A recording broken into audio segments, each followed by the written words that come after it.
Welcome back to another video. Today we're going to be making sourdough puff pastry.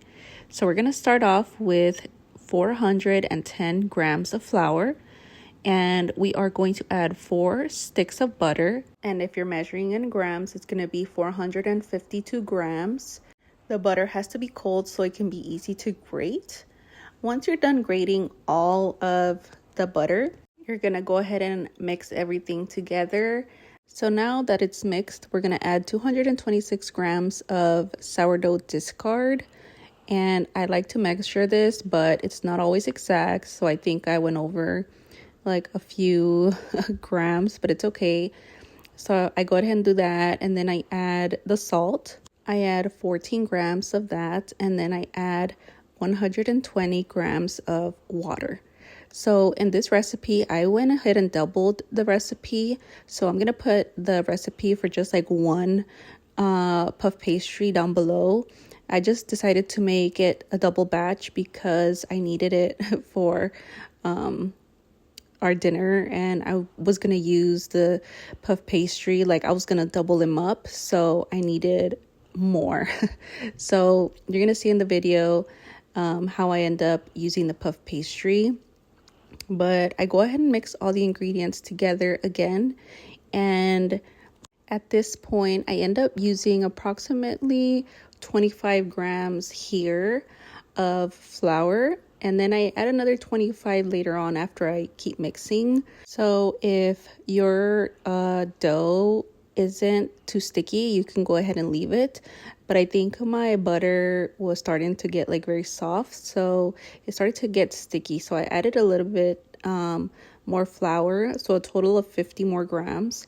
And you'll see at the end right now how it's not supposed to be sticky at all. So just keep adding flour until you reach the consistency that I show here. So you basically have to poke it, and it's not supposed to be sticky at all.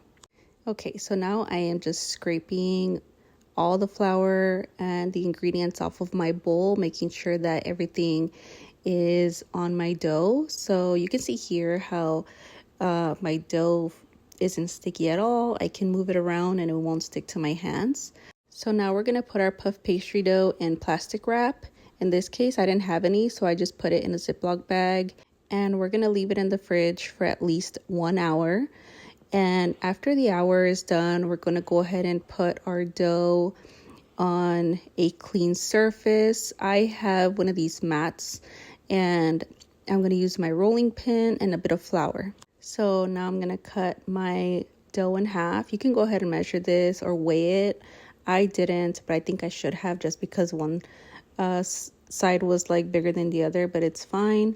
So we're just going to go ahead and roll out the dough, and we're going to go ahead and fold it towards the center and then roll it out again. This is going to help create those flaky layers that we all like from puff pastry. So I'm going to fold it up and put it back into my Ziploc bag and put it in the fridge for another hour.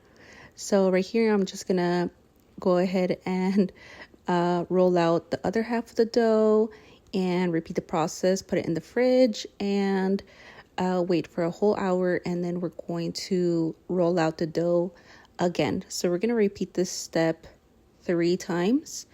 So here I am rolling it out again after a whole hour. So I repeat this process like I mentioned. I didn't film every single one, but you're just going to repeat this step 3 times.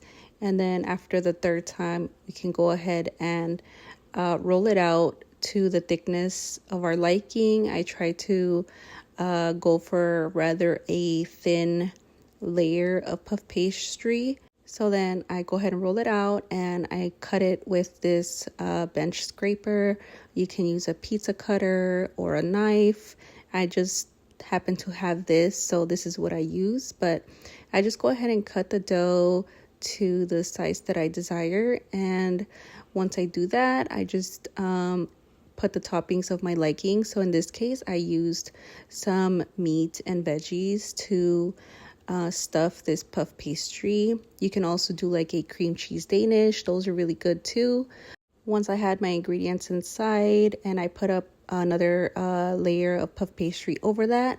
I go ahead and seal it with a fork on the sides and the edges, and I put an egg wash over it, bake for 15 to 18 minutes at 400 degrees, and there you go.